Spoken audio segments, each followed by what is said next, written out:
Hello students, मैं शनि आपका स्वागत करता हूं आपके अपने यूट्यूब चैनल बायो यूनिवर्स में। कुछ समय से ये क्लासेस बंद हो गई थी। ठीक है, आज हम अपना टॉपिक जो सेल बायोलॉजी पढ़ रहे थे वो कंटिन्यू करने वाले हैं। हम सेल बायोलॉजी में सेल के बारे में जान चुके थे, प्रोकैरियोटिक यूकैरियोटिक सेल इसके बारे में जान चुके थे। ठीक है, सेल ऑर्गेनेली की हम बात कर रहे थे। सेल ऑर्गेनेली में आज की सेल ऑर्गेनेली है माइटोकॉन्ड्रिया। ठीक है, माइटोकॉन्ड्रिया क्या होता है? माइटोकॉन्ड्रिया माइटोकॉन्ड्रिया सेल की बहुत इंपॉर्टेंट ऑर्गेनेली होती है। इस वजह से पहली लाइन लिखी हुई है कि mitochondria is the power house of the cell. जिस तरह से बिजली घर का काम क्या होता है? एक एरिया को पूरी लाइट प्रोवाइड करना होता है, इलेक्ट्रिसिटी प्रोवाइड करना होता है, पावर प्रोवाइड करना होता है, वही काम सेल का होता है। सेल सेल में माइटोकॉन्ड्रिया क्या करता है? उसको एनर्जी मतलब जो प्रोवाइड कराता है वो माइटोकॉन्ड्रिया कराता है। क्या है माइटोकॉन्ड्रिया का? एक एक पॉइंट देखते हैं। हमने जैसे लिखा हुआ mitochondria is the power house of the cell. ठीक है, एक टर्म जो है टर्म दिया था इसका बेंडा नामक साइंटिस्ट ने माइटोकॉन्ड्रिया टर्म दिया था। ठीक, एक स्ट्रक्चर मैंने बनाया हुआ है माइटोकॉन्ड्रिया का। देखिए, ये माइटोकॉन्ड्रिया का हमने एक अल्ट्रा स्ट्रक्चर बनाया हुआ है। देखिए क्या होता है, ये देखिए माइटोकॉन्ड्रिया की ये आउटर मेम्ब्रेन है। ठीक है, ये स्मूथ होती है और इस तरह से इसमें पोर्स भी पाए जाते हैं। ये पोर्स क्यों पाए जाते हैं? ठीक है, ये पोर्स क्या होता है ताकि एक्सचेंज हो सके, इधर उधर एक्सचेंज हो सके इसलिए। और इनर मेम्ब्रेन जो होती है इसमें फोल्डिंग्स होती है। इनर मेम्ब्रेन में फोल्डिंग्स होती हैं। इन फोल्डिंग्स को हम क्या कहते हैं? क्रिस्टी। क्या कहते हैं? क्रिस्टी कहते हैं। ठीक है, इसके और ये जो अंदर का जो स्पेस होता है, ठीक है, इस स्पेस में इस जगह पर इस सर्कुलर डबल स्ट्रैंडेड डीएनए पाया जाता है। देखिए, सर्कुलर डबल स्ट्रैंडेड डीएनए कहाँ और पाया जाता है? बैक्टीरिया में। बैक्टीरिया में भी सर्कुलर डबल स्ट्रैंडेड डीएनए पाया जाता है। हमने आपको बताया था कि एंडोसिम्बियंट थ्योरी के अकॉर्डिंग अगर देखा जाए तो बैक्टीरिया और बैक्टीरिया एंड माइटोकॉन्ड्रिया इनमें बहुत सारी सिमिलरिटीज होती है। ठीक है, क्या सिमिलरिटी? जैसे सर्कुलर डबल स्ट्रैंडेड डीएनए ये भी होता है। ठीक है, 70s राइबोसोम होता है। माइटोकॉन्ड्रिया में भी 70s राइबोसोम है और बैक्टीरिया में भी 70s राइबोसोम होता है। ठीक है, अब देखिए जैसे ये क्रिस्टे हैं, अगर बैक्टीरिया की बात करें तो जो इनफोल्डिंग होती है बैक्टीरिया में उनको क्या कहते हैं? मीजोसोम्स कहते हैं। ये बीच में जो भरा हुआ ये inner mitochondrial space, inner mitochondrial space को हम पेरी माइटोकॉन्ड्रियल स्पेस भी कहते हैं और पेरी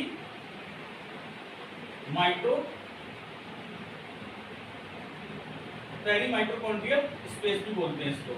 इनर माइटोकॉन्ड्रियल मेम्ब्रेन को माइटोकॉन्ड्रियल स्पेस को पेरी माइटोकॉन्ड्रियल स्पेस भी बोलते हैं। अब देखिए जो यहाँ से ये लगे होते हैं इस तरह से, ये क्या है? ये F1 F पार्टिकल्स होते हैं। ये F1 F पार्टिकल्स जो होते हैं इनको ऑक्सीसोम्स कहते हैं। ठीक है, इनको ऑक्सीसोम कहते हैं। इनको फर्नेंडजन मोरन पार्टिकल भी बोलते हैं। फर्नेंडजन मोरन पार्टिकल भी बोलते हैं। अब ये जो लेयर यहाँ पे होती है इसी पे ये क्या है? Inner mitochondria. इनर मेम्ब्रेन पे ये ईटीसी यानी इलेक्ट्रॉन ट्रांसपोर्ट चेन भी पाई जाती है। ठीक है, इलेक्ट्रॉन ट्रांसपोर्ट चेन भी पाई जाती है। देखिए कितने फंक्शंस होते हैं माइटोकॉन्ड्रिया। देख रहे हैं ये सब इसके अंदर स्ट्रक्चर्स प्रेजेंट होते हैं। और ये कहाँ? क्रेब साइकिल में। देखिए मेन फंक्शन क्या होता है? मेन फंक्शन माइटोकॉन्ड्रिया का होता है एटीपी की सिंथेसिस करना और एरोबिक रेस्पिरेशन कराना। तो हमने पॉइंट लिखा है double membranous rod shape semi autonomous organelle. देखिए सेमी ऑटोनोमस ऑर्गेनेली का मतलब क्या होता है? सेमी ऑटोनोमस ऑर्गेनेली का मतलब होता है ऐसी ऑर्गेनेली जिनके पास अपना डीएनए हो, अपना आरएनए हो। ठीक है, एक माइटोकॉन्ड्रिया, एंडोप्लास्टिड्स, ये क्या है? ये सेमी ऑटोनोमस ऑर्गेनेली होती है। मतलब क्लोरोप्लास्ट, प्लास्टिड्स में जो क्लोरोप्लास्ट होती हैं वो सेमी ऑटोनोमस ऑर्गेनेलीज होती हैं। Double membranous rod shape semi autonomous organelle बहुत इंपॉर्टेंट है। Semi autonomous organelle. देखिए हमने बताया था आउटर मेम्ब्रेन कैसी होती है? इसकी स्मूथ होती है, पोरस होती है और ये पोरिन प्रोटीन। और बैक्टीरिया की भी जो होती है उसमें पोरिन प्रोटीन पाया जाता है। इनर मेम्ब्रेन जो फोल्डिंग्स होती है इसकी क्या कहते हैं? इसको हम क्रिस्टे कहते हैं। ठीक है, इन्हीं क्रिस्टे पे ये क्या है? F1 FO particles, FO F1 particle. इनका फंक्शन क्या है? लिखा भी है फंक्शन का एटीपी सिंथेसिस में रोल होता है। ठीक है, जो मैट्रिक्स है, मैट्रिक्स माइटोकॉन्ड्रिया की, उसमें जो क्रेब साइकिल की एंजाइम्स होती है, क्रेब साइकिल की कौन कौन सी एंजाइम्स हैं? ऑक्सैलोएसिटिक एसिड, सिट्रिक एसिड, सिस एक्टिनिक एसिड और अल्फा कीटोग्लूटेरिक एसिड, ये सारी क्रेब साइकिल्स की एंजाइम्स है। ठीक है, तो वो सारी एंजाइम्स कहाँ पे पाई जाती है? मैट्रिक्स में। 70s ribosome, circular double stranded DNA and rich in enzyme. Enzyme भी कौन सी? क्रेब साइकिल्स की एंजाइम। मतलब कहने का जो ये मैट्रिक्स वाला पोर्शन है, ये ये जो मैट्रिक्स भरा वो मैट्रिक्स वाला पोर्शन, यहाँ पे क्या पाया जाएगा आपका, ये राइबोसोम पाया जाएगा, राइबोसोम पाया जाएगा, वो भी कैसा पाया जाएगा, ये 70S टाइप का। ठीक, उसके बाद क्या चीज है, circular double stranded DNA matrix वाले पोर्शन में, और रिचिड कैप साइकिल की जो एंजाइम्स होती है। मैंने मेन फंक्शन लिखा है aerobic respiration and ATP synthesis. ठीक है, this is about mitochondria. NCERT में इससे ज्यादा नहीं दिया हुआ है। तो ये हमारा माइटोकॉन्ड्रिया खत्म होता है। उसके बाद हम बात करते हैं plastids. What is plastids? Plastids are the cell organelle. ये ऐसी सेल ऑर्गेनेली है which are present in plants and euglenoids. Euglenoids में और प्लांट्स में ये सेल ऑर्गेनेली पाई जाती है। ठीक है, लार्जेस्ट सेल ऑर्गेनेली, भाई लार्जेस्ट सेल, मतलब प्लांट की अगर बात करें तो लार्जेस्ट सेल ऑर्गेनेली प्लास्टिड्स होती हैं। ठीक है, उसके बाद प्रेजेंट इन प्लांट एंड यूग्लिनाइड्स, ये प्रोटिस्ट होते हैं, इनमें पाई जाती है प्लास्टिड्स। अब ये प्लास्टिड्स तीन तरीके के हैं, chloroplast, chromoplast and leucoplast. Chloroplast, chromoplast, leucoplast. देखिए, जो क्लोरोप्लास्ट होते हैं ये ग्रीन कलर के प्लास्टिड्स होते हैं। Chloroplast are the green colour plastids. Chloroplast are present in algae and plants. Green algae and plants में ये क्लोरोप्लास्ट पाए जाते हैं। देखिए, ये ग्रीन कलर के होते हैं, क्लोरोफिल और कैरोटीनॉइड्स होता है। ग्रीन प्लांट्स एंड एल्गी इसके एग्जांपल्स हैं। ठीक है, क्रोमोप्लास्ट जब हम किसी फूल पत्ती कह रहे हैं, फूल को फ्लावर्स को देखते हैं, फ्लावर्स में पेटल्स होते हैं जो कलरफुल पेटल्स, उनको कलर कौन प्रोवाइड करता है? ये क्रोमोप्लास्ट। जैसे सब्जी है, ठीक है, उसमें भी कलर आ रहा है। ठीक है, अब जैसे टमाटर है, टमाटर में लाइकोपीन पाया जाता है। ठीक है, अब ये कैरोटीन है, ज़ेंथोफिल है, ये सब क्या है? ये सब क्रोमोप्लास्ट है। कैरोटीन, बीटा कैरोटीन, यानी कि कैरेट का जो कलर है वो बीटा कैरोटीन की वजह से है। ज़ेंथोफिल में जो पिगमेंट पाया जाता है ज़ेंथिन और ल्यूटिन पाया जाता है। ठीक है, ज़ेंथोफिल जो ज़ेंथोफाइसियन एल्गी है उनमें पाया जाता है, ये भी पिगमेंट है। तीसरा होता है आपका ल्यूकोप्लास्ट। ये कलर और नहीं प्रोवाइड करता, इसका काम होता है स्टोरेज का, मतलब ये स्टोरिंग का काम करता है। इसमें अमाइलोप्लास्ट, एल्यूरोप्लास्ट एंड इलायोप्लास्ट, ये तीन प्लास्टिड्स है, अमाइलो, एल्यूरो एंड इलायोप्लास्ट। अमाइलोप्लास्ट ये स्टार्च का स्टोरेज करता है, एल्यूरोप्लास्ट प्रोटीन का स्टोरेज करता है, इलायोप्लास्ट लिपिड यानी ऑयल और फैट्स का। ठीक है, तो ये प्लास्टिड्स की बात हो गई। एक नोट करके मैंने पॉइंट डाला हुआ है कि क्रोमोप्लास्ट, जब हम एल्गी को डिस्कस करेंगे, एल्गी में तो एल्गी में ये पिगमेंट्स पाए जाते हैं, जैसे रोडोप्लास्ट, फियोप्लास्ट, क्रोमेटोफोर। वेरी सिंपल सी बात है, मैंने अलग से नोट पे लिखा है कि रोडोप्लास्ट जो रेड एल्गी होती है उसमें जो क्रोमोप्लास्ट जो पिगमेंट होता है वो क्या होता है? रोडोप्लास्ट, मतलब जो प्लास्टिड्स है ये क्या है? रोडोप्लास्ट। ब्राउन एल्गी में फियोप्लास्ट एंड ब्लू ग्रीन एल्गी में क्रोमेटोफोर, ये पिगमेंट का काम करते हैं। ठीक है, नेक्स्ट है, एक नोट करके हमने ये जो यहाँ पर लिखा है क्लोरोप्लास्ट, उसके पॉइंट देखिए मैंने लिखा है कि ग्रीन एल्गी होती है ए बी होता है, क्या होता है? क्लोरोफिल ए और बी क्लोरोफिल होता है। ब्राउन एल्गी में क्लोरोफिल ए एंड सी होता है, रेड एल्गी में क्लोरोफिल ए एंड डी होता है, एंड येलो एल्गी में ए एंड ई होता है। ठीक है, अब देखिए एक वर्ड मैंने इसमें लिखा है प्लास्टिडोम, आपको दिख रहा होगा, मैं यहाँ लिख देता हूँ प्लास्टिडोम।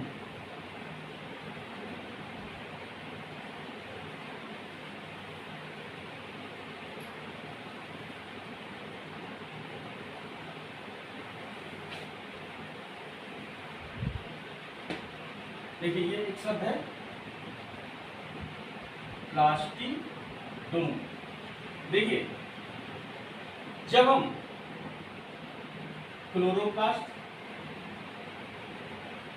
प्लस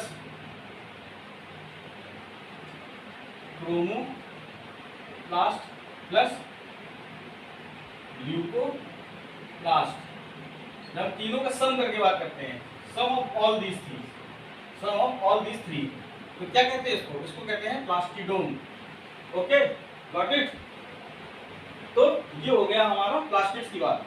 ठीक है, तो एक हम स्ट्रक्चर देखना चाहेंगे यहाँ पर क्लोरोप्लास्ट का। क्लोरोप्लास्ट बहुत इंपॉर्टेंट है। देखिए क्लोरोप्लास्ट, जैसे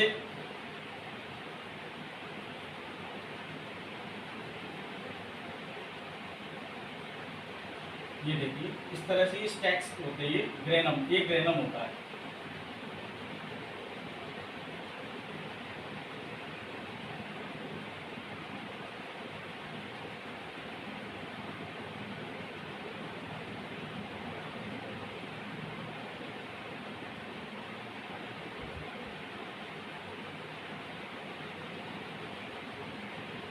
क्लोरोप्लास्ट का स्ट्रक्चर मैं बता रहा हूँ।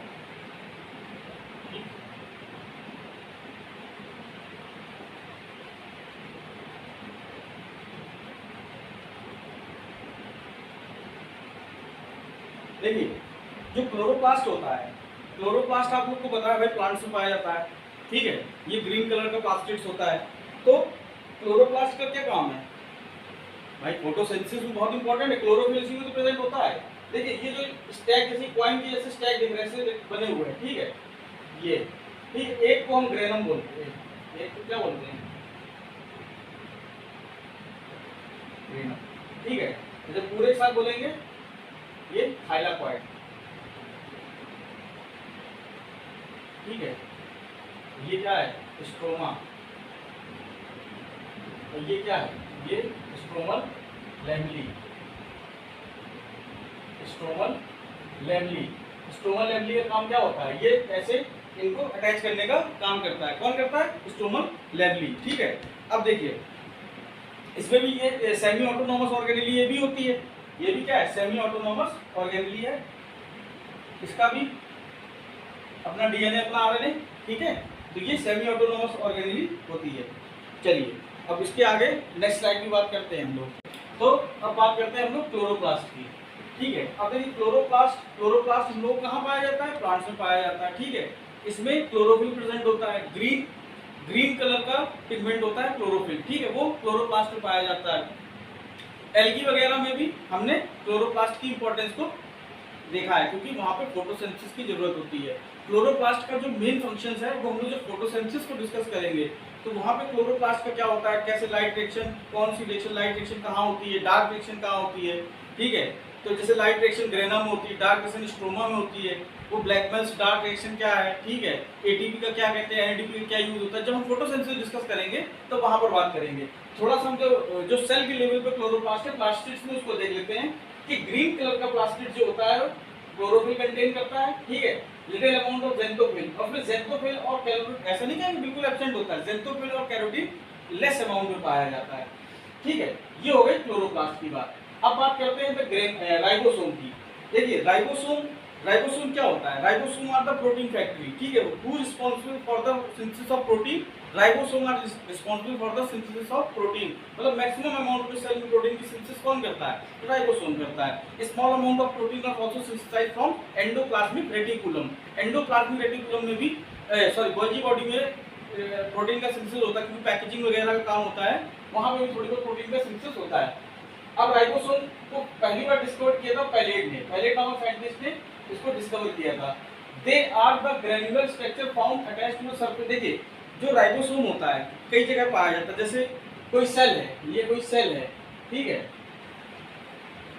दिस इज अ सेल, मान लीजिए ये सेल है, ठीक है। इस सेल के अंदर जैसे ये न्यूक्लियस है, ठीक है, न्यूक्लियस के बाहर ये ऐसे ऐसे करके बाहर से ये एंडोप्लाज्मिक रेटिकुलम निकलता है। तो इसकी जो रफ सरफेस होती है, रफ एंडोप्लाज्मिक रेटिकुलम होता है, उसकी सरफेस पे ये राइबोसोम पाए जाते हैं और ये फ्रीली सेल के साइटोप्लाज्म में भी घूमते रहते हैं। कुछ राइबोसोम अटैच होते हैं किससे, सरफेस ऑफ एंडोप्लाज्मिक रेटिकुलम के न्यूक्लियर मेम्ब्रेन से, और कुछ साइटोप्लाज्म से ऐसे तैरते हुए पाए जाते हैं। देखिए एक इंपॉर्टेंट पॉइंट है कि माइटोकॉन्ड्रिया एंड क्लोरोप्लास्ट, इसमें भी राइबोसोम पाया जाता है। देखिए हमने आपको बताया था कि जो एंडोसिम्बियॉन्ट थ्योरी होती है कि माइटोकॉन्ड्रिया क्लोरोप्लास्ट ये सेमी ऑटोनॉमस ऑर्गेनेली होती है। दूसरी चीज जो माइटोकॉन्ड्रिया होता है, ठीक है, माइटोकॉन्ड्रिया बहुत सारी सिमिलरिटीज किसकी तरह से शो करता है, बैक्टीरिया की तरह से। क्योंकि जो माइटोकॉन्ड्रिया है, माइटोकॉन्ड्रिया की ओरिजिन किससे हुई है, बैक्टीरिया से हुई है। माइटोकॉन्ड्रिया ऑरिजिनेट हुआ है बैक्टीरिया से, लेकिन बैक्टीरिया के अंदर माइटोकॉन्ड्रिया नहीं पाया जाता है। ये भी देखिए क्या क्या मतलब नेचर ने क्या डिसाइड किया है कि जो चीज जिससे ओरिजिनेट हुई है उसी में वो नहीं पाई जाती है। तो माइटोकॉन्ड्रिया और बैक्टीरिया में सिमिलरिटीज होती हैं, ठीक है। तो माइटोकॉन्ड्रिया और क्लोरोप्लास्ट, भाई ये देखिए 70S टाइप का राइबोसोम होता है। देखिए माइटोकॉन्ड्रिया के अंदर 70S टाइप का राइबोसोम होता है। प्रोकैरियोटिक सेल में जैसे बैक्टीरिया है, इसमें 70S टाइप का राइबोसोम होता है, लेकिन यूकैरियोटिक सेल में 80S का राइबोसोम होता है। जैसे 70S की जो सब यूनिट होती है, ठीक है, ये क्या होती है 50S और स्मॉलर यूनिट 30S। लेकिन जो यूकैरियोटिक सेल होता है, ठीक है, जो यूकैरियोटिक सेल होता है, ये यूकैरियोटिक सेल,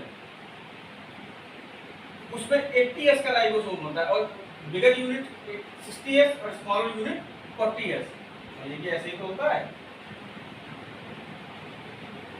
ये मान लीजिए 80S का राइबोसोम है, ये 60S यूनिट हो गई, ये 40S की यूनिट हो गई, ठीक। तो ये हो गया राइबोसोम। अब राइबोसोम किसका बना होता है? आरएनए और प्रोटीन का बना होता है। मेन फंक्शन क्या होता है? प्रोटीन सिंथेसिस, ठीक है, दैट्स इट, इससे ज्यादा कुछ नहीं देखना है।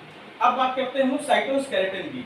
क्या होता है साइटोस्केलेटन? देखिए साइटोस्केलेटन जो एलिमेंट होते हैं ये किसमें पाए जाते हैं? ये एनिमल सेल में पाए जाते हैं, ठीक है। साइटोस्केलेटन एनिमल सेल में पाए जाते हैं, यूकैरियोटिक सेल में भी, एनिमल सेल में। इसमें क्या क्या होता है? Microtubule, microfilament and intermediate filament, ठीक है। Microtubule, microfilament and intermediate filament. देखिए जब हम मसल्स पढ़ते हैं तो मसल्स में हम लोग को एक्टिन मायोसिन दो प्रोटीन होती है, एक्टिन प्रोटीन और myosin protein. Actin protein generally thin protein होती है एंड मायोसिन प्रोटीन जो होती है थिक प्रोटीन होती है, ठीक। उसके बाद माइक्रोबॉडीज, माइक्रोबॉडीज पैरोक्सिसोम, ग्लाइऑक्सिसोम एंड स्पिरोसोम, ये 3 माइक्रोबॉडीज पाई जाती हैं। पैरोक्सिसोम जो प्लांट और एनिमल दोनों में पाए जाते हैं, ग्लाइऑक्सिसोम, ठीक है, ये प्लांट से पाया जाता है, ठीक है। स्पेरोसोम अगर ये प्लांट में पाए जाते हैं तो स्पेरोसोम, एनिमल सेल में पाए जाएंगे तो स्पेरोसोम क्या कहते हैं? लाइसोसोम, ठीक है। In plant the lysosome is called spherosomes. अब देखिए ये पैरोक्सिसोम ये प्लांट में पाया जाएगा, पैरोक्सिसोम प्लांट में, लेकिन यूरिकोसोम एनिमल सेल में। एनिमल सेल जो होती है उसमें जो पैरोक्सिसोम होता है उनको यूरिकोसोम कहते हैं। ये यूरिकोसोम जनरली किडनी में प्रेजेंट होता है, ठीक है, जो किडनी होती है हमारी उसमें प्रेजेंट होता है ये यूरिकोसोम। तो ये क्या है? ये सारी माइक्रोबॉडीज हैं। अब इन माइक्रोबॉडीज क्या है? माइक्रोबॉडीज प्रोटीन की बनी होती है, ठीक है, प्रोटीन की बनी होती है, इनका अरेंजमेंट भी होता है, वही पढ़ना है हम लोगों को। प्रोटीन बॉडीज देखिए, माइक्रोबॉड क्या है? प्रोटीनेसिस स्ट्रक्चर है। कौन सी प्रोटीन से बनता है? ट्यूब्यूलिन प्रोटीन से बनता है। देखिए ये जो ट्यूब्यूलिन प्रोटीन होती है, ठीक है, इसमें 2 पार्ट है। ये एक होता है ये alpha tubulin and beta tubulin, ठीक। अब ये अल्फा ट्यूब्यूलिन बीटा ट्यूब्यूलिन ये ऐसे अरेंजमेंट बनाते हैं, ये 13 अरेंजमेंट, जैसे 1 2 3 4, जैसे alpha beta alpha beta alpha beta alpha beta है, 4 5 6 7 8 9 10 11 12 13, ये 13 प्रोटोफिलामेंट, ये 13 प्रोटोफिलामेंट जुड़ करके एक भाई आइसोप्रीन यूनिट से निकले ये, ठीक है। तो ये 13 प्रोटोफिलामेंट बनाते हैं। अब इनका अरेंजमेंट जरा देख लेते हैं। आपने बहुत सा सुना होगा 9+2 अरेंजमेंट, 9+0 अरेंजमेंट, ठीक है। जनरली ये प्रोटोफिलामेंट का अरेंजमेंट है, यही अरेंजमेंट को हम क्या कहते हैं? यही अरेंजमेंट ही है माइक्रोट्यूब्यूल का। जैसे ये 13 प्रोटोफिलामेंट है, ये 13 प्रोटोफिलामेंट ऐसे अटैच होते हैं, alpha beta alpha beta alpha beta alpha beta 1 2 3 4 5 6 7 8 9 10 11 12 13, ठीक है। उसके बाद ये इस तरह से सामने जैसे दिखते हैं, जब 3D स्ट्रक्चर देखिए ये इस तरह से अरेंजमेंट दिखते हैं। तो यही इसका अरेंजमेंट जब देखिए, जैसे 9+2 अरेंजमेंट है और एक होता है 9+0 अरेंजमेंट। जो 9+2 अरेंजमेंट होता है ये हमारे सीलिया और फ्लैजिला में इस तरह का अरेंजमेंट पाया जाता है। सीलिया और फ्लैजिला होते हैं उसमें किस तरह का अरेंजमेंट है? 9+2 अरेंजमेंट है।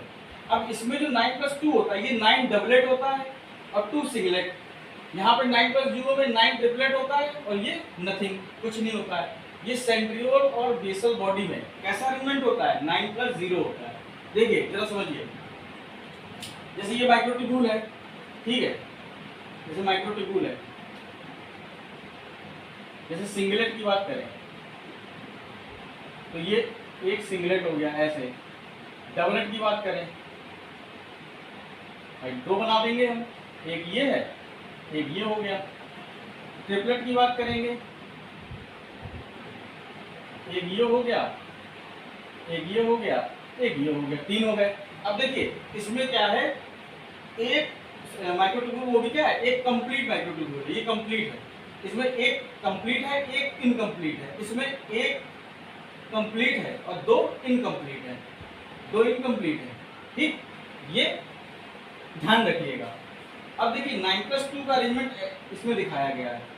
देखिए कैसे, जैसे 9+2 है, जैसे 9+2। अब इसके देखिए क्या है कि जैसे इस तरह से बना लीजिए, ये पेरी पेरी पे है 9, 1 2 3 4 5 6 7 8 और ये 9, और सेंटर में क्या है, डबल। ठीक है, ये मान लीजिए। ठीक, अब ये इसको ये ज्वाइन करते हैं हम लोग ऐसे, ये ऐसे ज्वाइन, और ये इससे ये ज्वाइन हो जाती है।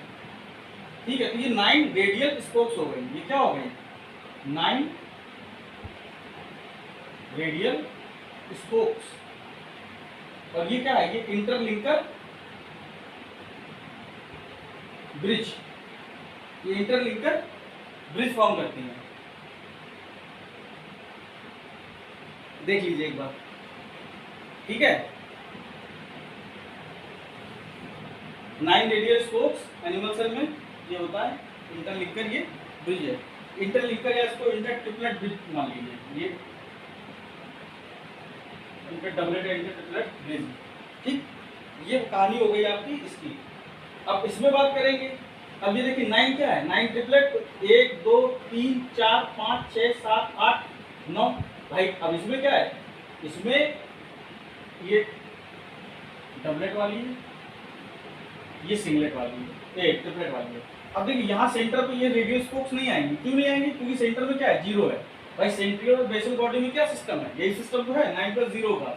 ठीक, तो ये इंटर ट्रिपलेट ब्रिज हो गए, और ये इसका स्ट्रक्चर हो गया 9 + 0 अरेंजमेंट। ये सेंट्रियोल और बेसल बॉडी में होता है कंडीशन। देखिए एक चीज होती है सेंट्रोसोम और सेंट्रोमियर। ठीक है, सेंट्रोसोम एंड सेंट्रोमियर।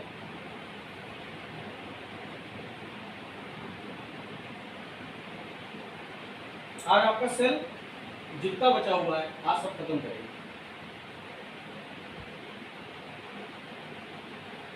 थोड़ा सा सेंट्रोसोम सेंट्रोमियर कॉन्सेप्ट आपको समझा दूं। सेंट्रियोल और सेंट्रोसोम का कॉन्सेप्ट देखिए, सेंट्रियोल एंड सेंट्रोसोम। सबसे पहली बात, ये किस में पाया जाता है, ये सेंट्रियोल और सेंट्रोसोम एनिमल सेल में पाया जाता है। दूसरी बात, ये कैसी ऑर्गेनेली है, ए मेम्ब्रेनस, इस पर मेम्ब्रेन नहीं पाई जाती है। हमने आपको स्टार्टिंग में जब बताया था, क्या बताया था, हमने बताया था कि जैसे सेल और जो ऑर्गेनेली होती है, सेल ऑर्गेनेली होती है, एक बार रिमाइंड कर लीजिए इसको। सेल ऑर्गेनेली होती है, ठीक है, जैसे विदाउट मेम्ब्रेनस, जिसमें कोई मेम्ब्रेन नहीं होती, विदाउट मेम्ब्रेन, या कोई बाउंड्री नहीं होती है इनकी चारों, मतलब आउटर कोई बाउंड्री नहीं होती है। तो इसमें कौन कौन सी ऑर्गेनेली आती है, इसमें एक आती है न्यूक्लियोलस, दूसरी कौन सी है, राइबोसोम। ठीक, तीसरी कौन सी होती है, सेंट्रियोल। हम लोग सेंट्रियोल को ही पढ़ने वाले हैं। ठीक है, और जो डबल मेम्ब्रेन कौन कौन सी होती है, डबल मेम्ब्रेन होती है इसमें एक होती है mitochondria, number 2 plastids, number 3 nucleus. ठीक है, माइटोकॉन्ड्रिया, प्लास्टिड एंड न्यूक्लियस। अब इसके बाद जो भी बच रही है वो सब सिंगल मेम्ब्रेन। सिंगल मेम्ब्रेन में कौन कौन सी आ जाएंगी, लाइसोसोम, गोल्जी बॉडी, ठीक है, और स्फेरोसोम्स, ये भी सब single. Peroxisome, lysosome, mitochondria, mitochondria double membrane होता है। ठीक है, जितनी भी बच रही हैं वो सारी कौन सी होंगी, वो सब सिंगल मेम्ब्रेन की होगी। तो हम लोग बात कर लेते हैं सेंट्रियोल की।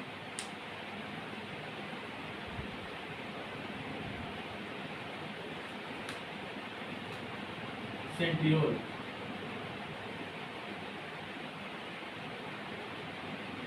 सबसे पहले पॉइंट, नॉन मेम्ब्रेनस स्ट्रक्चर, इस पे कोई मेम्ब्रेन नहीं पाई जाती है। ठीक है, इसको हम क्या कहते हैं, ऑल्सो कॉल्ड डिप्लोसोम, ऑल्सो कॉल्ड, इसको डिप्लोसोम भी कहते हैं। अभी बता रहे क्यों कहते हैं डिप्लोसोम, इसको क्यों कहा जाएगा, इसको क्या कहते हैं, डिप्लोसोम कहते हैं। और इसका अरेंजमेंट कैसा होता है, 9 + 0 अरेंजमेंट होता है। इसमें 9 + 0 अरेंजमेंट होता है। माइक्रोट्यूब्यूल का अरेंजमेंट कैसा है, 9 + 0 टाइप का होता है। और इसमें क्या पॉइंट, चलिए तक समझ लीजिए।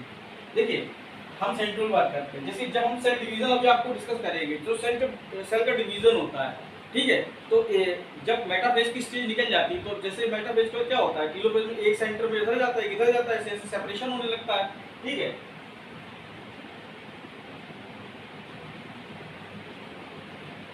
ये परपेंडिकुलर होता है, ऐसे इस तरह से कोई स्ट्रक्चर होता है। ये क्या है, ये एक सेंट्रोसोम है, ठीक है। अब इसमें क्या है, ये पूरा जो बात करेंगे, जैसे ये ऊपर वाला ये सेंट्रियोल, इसको बोल दीजिए प्रॉक्सिमल, ये ऊपर है ना प्रॉक्सिमल सेंट्रियोल, और ये क्या है आपका डिस्टल सेंट्रियोल। अब इस कंप्लीट दोनों को मिला करके क्या बोलेंगे, इन दोनों को कंप्लीट मिला करके बोलते हैं हम लोग सेंट्रोसोम, ठीक। ये हो गया आपका क्या, ये हो गया आपका सेंट्रियोल। बस इतना ही आपको, बाकी उसमें एस्ट्रल मियोसिस और ये जो हम सेल डिवीजन पढ़ेंगे तो वहाँ पे इसको और थोड़ा मतलब वहाँ पे खोल के इसको और पढ़ लिया जाएगा। अब इसका आपका ऑर्गेनली में क्या बचता है, एनसीईआरटी बुक में देखना पड़ेगा। एनसीईआरटी बुक में आगे आपका न्यूक्लियस बचता है, ठीक है। तो न्यूक्लियस के बाद आपका ये चैप्टर एंड हो जाएगा। उसके बाद हम लोग फर्दर क्या स्टार्ट करेंगे, सेल डिवीजन स्टार्ट करेंगे। तो कल की जो अगली जो वीडियो आएगी आपकी, उसमें हम पहले न्यूक्लियस को डिस्कस करेंगे। न्यूक्लियस को डिस्कस करने के बाद हम सेल डिवीजन तुरंत स्टार्ट कर देंगे, ठीक है। तो आज के लिए इतना ही रखते हैं, नेक्स्ट वीडियो में फिर मिलते हैं, तब तक के लिए टेक केयर, गुड बाय।